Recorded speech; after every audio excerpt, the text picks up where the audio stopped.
Assalamualaikum warahmatullahi wabarakatuh. Perkenalkan, nama saya Sukma, NIM 246011003 dari Fakultas Ekonomi dan Bisnis, Prodi Manajemen. Saya di sini akan menjelaskan materi yang telah Bapak dosen berikan kepada saya, yaitu pasar persaingan sempurna. Kita masuk ke pendahuluan. Dalam ilmu ekonomi, struktur pasar menjadi salah satu topik penting yang perlu dipahami untuk mengetahui bagaimana interaksi antara penjual dan pembeli terjadi dalam sistem perekonomian. Salah satu bentuk struktur pasar yang paling mendasar dan sering dijadikan acuan teori ekonomi adalah pasar persaingan sempurna. Pasar ini dianggap sebagai model ideal karena mampu menciptakan efisiensi alokasi sumber daya melalui mekanisme harga yang bebas dari campur tangan. Pasar persaingan sempurna ditandai dengan banyaknya penjual dan pembeli, produk yang bersifat homogen, serta informasi pasar yang sempurna. Kita masuk ke pembahasan yang pertama, yaitu konsep dasar pasar. Yang pertama, pengertian pasar dalam ilmu ekonomi. Kedua, klasifikasi bentuk-bentuk pasar. Dan yang ketiga, perbandingan singkat dengan bentuk pasar lain atau monopoli, oligopoli, dan monopolistik. Yang pertama, pengertian pasar dalam ilmu ekonomi. Dalam ilmu ekonomi, istilah pasar memiliki makna yang lebih luas daripada sekadar tempat bertemunya penjual dan pembeli secara fisik. Secara umum, pasar dalam konteks ekonomi adalah mekanisme atau proses terjadinya interaksi antara penjual dan pembeli dalam rangka melakukan pertukaran barang dan jasa, yang di dalamnya juga mencakup pembentukan harga berdasarkan permintaan dan penawaran. Pasar tidak harus berwujud fisik atau memiliki lokasi tertentu, selama terdapat interaksi antara pihak yang menjual dan membeli baik secara langsung maupun tidak langsung, maka kondisi tersebut dapat dikategorikan sebagai pasar. Yang kedua, klasifikasi bentuk-bentuk pasar. Dalam ilmu ekonomi, pasar dapat diklasifikasikan berdasarkan beberapa kriteria utama, yaitu berdasarkan struktur persaingan, wujudnya, dan jenis barang yang diperjualbelikan. Berdasarkan struktur atau sifat persaingan, yang pertama itu pasar persaingan sempurna, banyak penjual dan pembeli, produk bersifat homogen, tidak ada kekuasaan menentukan harga, dan informasi pasar sempurna. Pasar monopoli, hanya ada satu penjual yang menguasai pasar, tidak memiliki pesaing dan dapat menentukan harga sendiri. Dan pasar poligoli dan pasar oligopoli, pasar dikuasai oleh beberapa produsen besar, saling memengaruhi dalam penentuan harga dan strategi pemasaran. Pasar persaingan monopolistik, banyak penjual dengan produk serupa tapi tidak identik, sehingga persaingan terjadi melalui perbedaan merek, kualitas, atau pelayanan. Berdasarkan jenis barang yang diperjualbelikan, pasar barang konsumsi menjual barang yang digunakan langsung oleh konsumen seperti makanan dan pakaian. Adapun pasar barang produksi, yaitu menjual barang atau jasa yang dipergunakan untuk produksi seperti mesin, bahan baku, dan tenaga kerja. Dan yang ketiga, perbandingan singkat dengan bentuk pasar lain, yaitu monopoli, oligopoli, dan monopolistik. Perbandingan pasar persaingan sempurna dengan bentuk pasar lain. Pasar persaingan sempurna, pasar ini memiliki banyak penjual dan pembeli. Produk yang dijual bersifat homogen, tidak ada satupun pelaku yang bisa memengaruhi harga, serta informasi pasar tersedia secara sempurna. Sedangkan pasar monopoli berbeda dengan pasar persaingan sempurna. Dalam pasar monopoli hanya terdapat satu penjual yang menguasai seluruh pasar. Produsen bebas menentukan harga dan jumlah barang yang ditawarkan. Sedangkan pasar oligopoli, dalam pasar ini hanya ada beberapa produsen besar yang menguasai pasar. Setiap produsen memiliki pengaruh terhadap harga dan strategi pesaing lainnya. Produk bisa homogen atau berbeda. Persaingan tidak hanya terjadi melalui harga, tetapi juga melalui iklan, layanan, dan inovasi. Sedangkan pasar persaingan monopolistik ini pasar mirip dengan pasar persaingan sempurna karena banyak penjual, tetapi produk yang ditawarkan berbeda dengan satu sama lain atau diferensiasi produk. Penjual memiliki kekuasaan terbatas dalam menentukan harga karena adanya keunikan produk. Kita masuk ke pembahasan yang kedua, yaitu pengertian dan karakteristik pasar persaingan sempurna. Yang pertama, definisi pasar persaingan sempurna, dan yang kedua, ciri-ciri atau karakteristik utama dari banyak penjual dan pembeli, produk homogen, informasi sempurna, tidak ada hambatan keluar masuk pasar, dan harga sebagai penentu atau price maker. Yang pertama, definisi pasar persaingan sempurna. Pasar persaingan sempurna adalah suatu bentuk pasar di mana terdapat banyak penjual dan pembeli yang masing-masing tidak memiliki kekuasaan untuk memengaruhi harga pasar. Dalam pasar ini, produk yang ditawarkan bersifat homogen atau identik sehingga konsumen tidak membedakan barang dari satu penjual dan penjual lainnya. Harga dalam pasar persaingan sempurna terbentuk murni dari kekuatan permintaan dan penawaran, bukan ditentukan oleh individu atau kelompok tertentu. Semua pelaku pasar memiliki informasi yang sempurna tentang harga, kualitas, dan kondisi pasar, serta terdapat kebebasan keluar dan masuk pasar bagi produsen maupun konsumen. Dan yang kedua, ciri-ciri atau karakteristik utama dari banyak penjual dan pembeli. Dalam pasar persaingan sempurna, jumlah penjual dan pembeli sangat banyak, sehingga tidak ada satupun pihak yang memiliki kekuatan untuk mengendalikan harga pasar. Setiap penjual hanya merupakan bagian kecil dari total pasar. Begitu juga setiap pembeli. Penjual tidak dapat menentukan harga sendiri karena barang yang ditawarkan bersifat homogen dan konsumen bisa dengan mudah beralih ke penjual lain. Begitu pula dengan pembeli, karena jumlahnya banyak dan kebutuhan per individu relatif kecil, mereka tidak bisa memengaruhi harga secara keseluruhan. Akibatnya, baik penjual maupun pembeli bersifat price taker, yaitu menerima harga yang sudah terbentuk di pasar. Ciri-ciri atau karakteristik utama dari produk homogen, salah satu ciri khas pasar persaingan sempurna adalah bahwa produk yang diperjualbelikan bersifat homogen, artinya semua barang yang dijual oleh penjual yang berbeda dianggap sama dalam kualitas, bentuk, fungsi, dan manfaat, sehingga tidak ada perbedaan nyata di mata konsumen. Karena produk dianggap identik, konsumen tidak memiliki alasan untuk memilih satu penjual dibandingkan yang lain, selain faktor harga. Dengan kata lain, tidak ada loyalitas merek, perbedaan kemasan, atau nilai tambah lainnya, seperti yang terjadi pada pasar non-sempurna. Ciri-ciri atau karakteristik utama dari informasi sempurna. Dalam pasar persaingan sempurna, seluruh pelaku pasar, baik penjual maupun pembeli, memiliki akses penuh terhadap informasi yang relevan mengenai produk, harga, kualitas, dan kondisi pasar secara keseluruhan. Inilah yang disebut informasi sempurna. Ciri ini berarti tidak ada pihak yang memiliki informasi lebih banyak atau lebih sedikit dibandingkan pihak lain. Semua orang mengetahui harga pasar yang berlaku dan sifat dari barang yang ditawarkan. Hal ini membuat tidak ada peluang untuk mengambil keuntungan sepihak, karena semua keputusan ekonomi didasarkan pada informasi yang sama. Dengan informasi sempurna, pembeli bisa dengan mudah membandingkan harga dan kualitas dari berbagai penjual, sementara penjual juga mengetahui kondisi pasar, termasuk permintaan konsumen dan harga yang ditawarkan pesaing.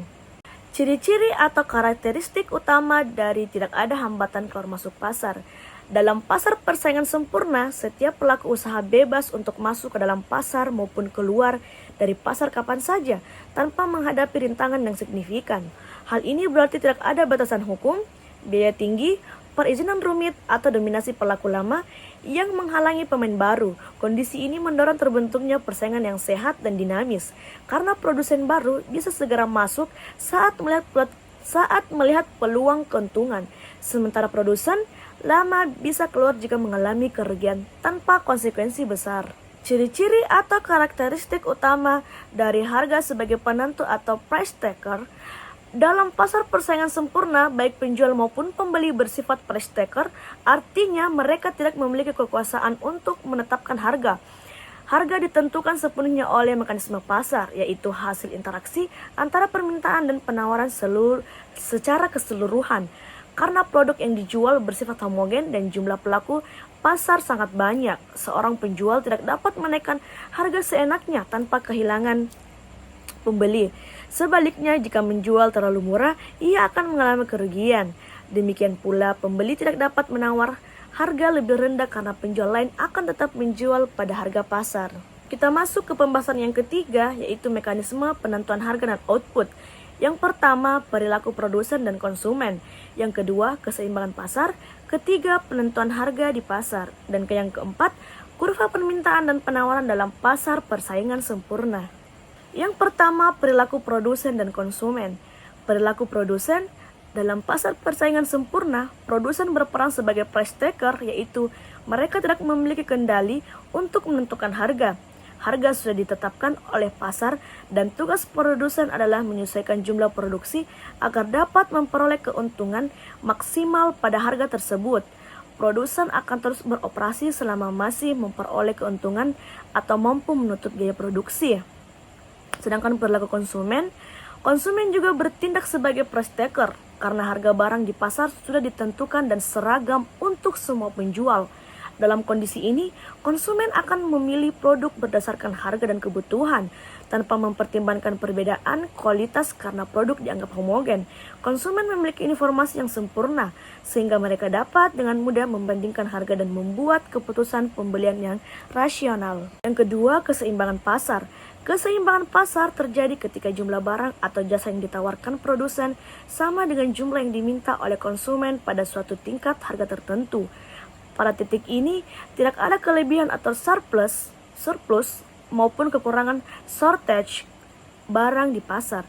Tingkat harga di mana permintaan dan penawaran seimbang disebut sebagai harga keseimbangan atau equilibrium price, dan jumlah barang yang diperjualbelikan pada harga tersebut disebut jumlah keseimbangan atau equilibrium quantity.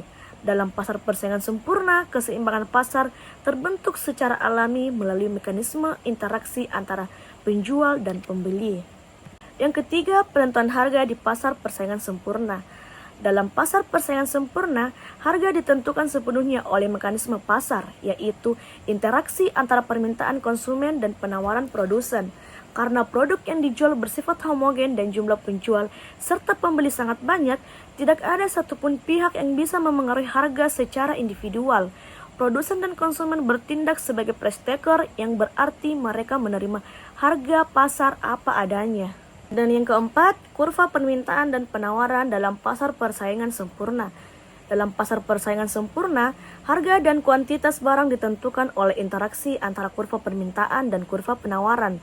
Kedua kurva ini menggambarkan bagaimana konsumen dan produsen bereaksi terhadap perubahan harga. Kurva permintaan menunjukkan hubungan terbalik antara harga dan jumlah barang yang diminta. Semakin tinggi harga, maka semakin sedikit jumlah barang yang diminta. Dan sebaliknya, kurva ini menurun dari kiri atas ke kanan bawah mencerminkan hukum permintaan. Dan kurva penawaran menunjukkan hubungan searah antara harga dan jumlah barang yang ditawarkan. Semakin tinggi harga, semakin banyak barang yang ingin diproduksi dan dijual oleh produksi. Kurva ini menanjak dari kiri bawah ke kanan atas mencerminkan hukum penawaran. Dan titik keseimbangan antara kurva permintaan dan kurva penawaran disebut titik keseimbangan pasar. Pada titik ini, jumlah barang yang diminta konsumen sama dengan jumlah barang yang ditawarkan produsen. Harga di titik ini disebut harga keseimbangan dan jumlahnya disebut jumlah keseimbangan. Kita masuk ke pembahasan yang keempat, yaitu keuntungan dan kerugian pasar persaingan sempurna. Yang pertama, kelebihan atau efisiensi alokatif dan produktif. Yang kedua, kelemahan atau ketidaksesuaian dengan kenyataan di dunia nyata. Dan yang ketiga, analisis kesejahteraan konsumen dan produsen. Yang pertama, kelebihan atau efisiensi alokatif dan produktif. Efisiensi alokatif, pasar persaingan sempurna menghasilkan alokasi sumber daya yang optimal karena barang diproduksi sebanyak yang dibutuhkan konsumen pada harga yang mencerminkan nilai marginalnya. Artinya, barang dan jasa yang diproduksi dan dikonsumsi oleh pihak yang paling menghargainya tanpa pemborosan. Dengan kata lain, harga pasar sama dengan biaya marginal, yaitu P sama dengan MC, yang merupakan kondisi efisiensi alokatif. Dan efisiensi produktif, produsen dalam pasar persaingan sempurna harus meminimalkan biaya produksi untuk tetap bertahan, karena mereka tidak bisa menetapkan harga di atas harga pasar. Hal ini mendorong penggunaan teknologi dan sumber daya secara paling efisien. Kondisi ini terjadi ketika produksi dilakukan pada biaya rata-rata terendah, yaitu P sama dengan minimum AC, yang mencerminkan efisiensi produktif. Hanya produsen yang paling efisien yang mampu bertahan dalam jangka panjang. Dan yang kedua, kelemahan atau ketidaksesuaian dengan kenyataan di dunia nyata. Informasi sempurna sulit terjadi, yaitu di dunia nyata, pembeli dan penjual tidak selalu memiliki informasi lengkap dan akurat. Produk tidak homogen, produk di pasar nyata sering berbeda dengan dalam kualitas, merek, dan fitur. Jumlah pelaku terbatas. Ini penjual dan pembeli biasanya tidak sebanyak yang diasumsikan, sehingga ada yang bisa memengaruhi harga. Adapun hambatan masuk dan keluar pasar, modal besar, izin usaha atau dominasi perusahaan besar bisa menghambat pelaku baru masuk. Selanjutnya intervensi pemerintah ada, yaitu dalam kenyataan pemerintah sering mengatur harga, pajak, subsidi atau izin usaha, dan yang terakhir eksternalitas tidak diperhitungkan. Efek samping seperti polusi atau dampak sosial tidak selalu tercermin dalam harga pasar. Ketiga, analisis kesejahteraan konsumen dan produsen. Kesejahteraan konsumen atau consumer welfare diukur dengan surplus konsumen, yaitu selisih antara nilai maksimum yang bersedia dibayar konsumen dengan harga pasar yang sebenarnya dibayar. Dan surplus konsumen menunjukkan manfaat tambahan yang diperoleh konsumen dari membeli barang dengan harga lebih rendah dari nilai yang mereka anggap. Secara grafik, surplus konsumen adalah area di bawah kurva permintaan dan di atas harga pasar. Sedangkan kesejahteraan produsen atau producer welfare diukur dengan surplus produsen, yaitu selisih antar harga pasar yang diterima produsen dengan biaya produksi minimum yang harus dikeluarkan. Surplus produsen menunjukkan keuntungan tambahan produsen karena mereka menerima harga lebih tinggi dari biaya produksinya. Dan secara grafik, surplus produsen adalah area di atas kurva penawaran dan di bawah harga pasar. Kita masuk ke pembahasan yang kelima, yaitu perilaku produsen dalam jangka pendek dan jangka panjang. Yang pertama, kurva biaya dan pendapatan. Yang kedua, keputusan produksi dalam jangka pendek. Dan yang ketiga, penyesuaian pasar dalam jangka panjang. Kurva biaya dan pendapatan, kurva biaya total atau total cost atau TC menunjukkan total biaya yang dikeluarkan produsen untuk memproduksi sejumlah barang. TC sama dengan biaya tetap atau fixed cost plus biaya variabel atau variable cost. Kurva biaya tetap atau fixed cost atau FC, biaya yang tidak berubah meskipun jumlah produksi berubah, misal sewa pabrik dan gaji tetap. Kurva biaya variabel atau variable cost atau VC, biaya yang berubah sesuai dengan tingkat produksi, misal bahan baku, upah tenaga kerja harian. Kurva biaya rata-rata atau average cost atau AC, AC sama dengan TC jumlah output. Ada dua jenis, average fixed cost atau AVC dan VC dibagi jumlah output, dan average variable cost atau AVC, VC dibagi jumlah output. Kurva biaya marginal atau marginal cost atau MC, biaya tambahan untuk memproduksi satu unit tambahan barang, penting untuk menentukan tingkat produksi optimal. Kurva pendapatan, pendapatan total atau total revenue atau TR, TR sama dengan harga atau jumlah barang terjual. Pendapatan rata-rata atau average revenue atau AR sama dengan TR jumlah barang terjual.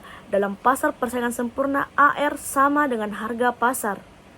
Pendapatan marginal atau marginal revenue atau MR, tambahan pendapatan dari menjual satu unit barang tambahan. Dalam pasar persaingan sempurna, MR sama dengan harga pasar. Kita masuk ke pembahasan yang keenam, yaitu relevansi dan aplikasi pasar persaingan sempurna, yaitu yang pertama, contoh nyata atau dekat dengan teori, misalnya pasar hasil pertanian. Kedua, keterbatasan dalam praktik. Dan yang ketiga, implikasi kebijakan ekonomi. Kita masuk ke yang pertama, contoh nyata atau dekat dengan teori, misalnya pasar hasil pertanian. Pasar hasil pertanian, pasar seperti beras, jagung, cabai, dan sayuran di pasar tradisional sering dianggap mendekati pasar persaingan sempurna. Ciri-cirinya itu, yang pertama, banyak penjual dan pembeli. Yang kedua, produk relatif homogen, misalnya beras jenis IR64 dari berbagai petani. Yang ketiga, harga ditentukan oleh mekanisme pasar, bukan oleh satu individu atau satu perusahaan. Dan yang keempat, informasi harga biasanya tersebar luas di kalangan pelaku pasar. Dan pasar valuta asing atau forex, pasar uang seperti forex mendekati teori persaingan sempurna karena yang pertama, sangat banyak pelaku atau bank, investor, dan pemerintah. Kedua, informasi harga atau nilai tukar tersedia secara real time dan global. Yang ketiga, produk atau mata uang bersifat standar dan homogen. Dan yang terakhir, transaksi berlangsung cepat dan efisien. Yang kedua, keterbatasan dalam praktik. Meskipun pasar persaingan sempurna penting secara teori, penerapannya dalam dunia nyata sangat terbatas karena beberapa alasan berikut. Yang pertama itu produk tidak homogen. Di dalam dunia nyata, produk sering memiliki variasi dalam kualitas, merek, atau layanan tambahan, tidak seperti asumsi produk identik dalam teori. Yang kedua, informasi tidak sempurna. Konsumen dan produsen sering tidak memiliki akses ke informasi lengkap dan akurat tentang harga dan kualitas barang atau jasa. Dan yang ketiga, jumlah pelaku terbatas. Banyak pasar didominasi oleh beberapa pelaku pasar, sehingga tidak ada kondisi banyak penjual dan pembeli seperti yang diasumsikan. Dan adanya hambatan masuk dan keluar modal besar teknologi tertentu, perizinan atau kekuatan merek sering menjadi penghalang bagi produsen baru untuk masuk atau keluar pasar dengan mudah. Dan selanjutnya, intervensi pemerintah dalam praktik. Harga dan kuantitas sering dipengaruhi oleh kebijakan pemerintah, seperti subsidi, pajak, atau pengaturan harga minimum atau maksimum. Dan yang terakhir, implikasi kebijakan ekonomi, yaitu yang pertama, mendorong persaingan sehat, yang dimana pemerintah dapat menggunakan prinsip pasar persaingan sempurna untuk menciptakan kebijakan yang mendorong kompetisi antar pelaku usaha, seperti mengatur anti monopoli dan mencegah praktik persaingan tidak sehat. Dan yang kedua, pengawasan terhadap harga dan pasokan, yang dimana di dalam pasar nyata yang jauh dari sempurna, intervensi pemerintah diperlukan untuk menjaga harga tetap wajar dan pasokan barang tetap stabil, terutama untuk barang kebutuhan pokok. Dan yang ketiga, transparansi informasi. Karena pasar sempurna mengasumsikan informasi sempurna, pemerintah bisa membuat kebijakan yang meningkatkan keterbukaan informasi seperti label harga, kualitas produk, dan standar keamanan barang. Dan yang keempat, perlindungan konsumen dan usaha kecil. Kebijakan yang terinspirasi dari pasar persaingan sempurna mendorong pemerataan peluang usaha dan perlindungan bagi konsumen agar tidak dirugikan oleh pelaku pasar dominan. Kesimpulan dari materi pasar persaingan sempurna adalah model teori ekonomi yang menggambarkan kondisi ideal di mana terdapat banyak penjual dan pembeli, produk yang dijual bersifat homogen, tidak ada hambatan masuk atau keluar pasar, serta informasi tersedia secara sempurna bagi semua pelaku. Dalam kondisi ini, harga ditentukan sepenuhnya oleh mekanisme permintaan dan penawaran, bukan oleh kekuatan atau individu kelompok. Audio Jungle.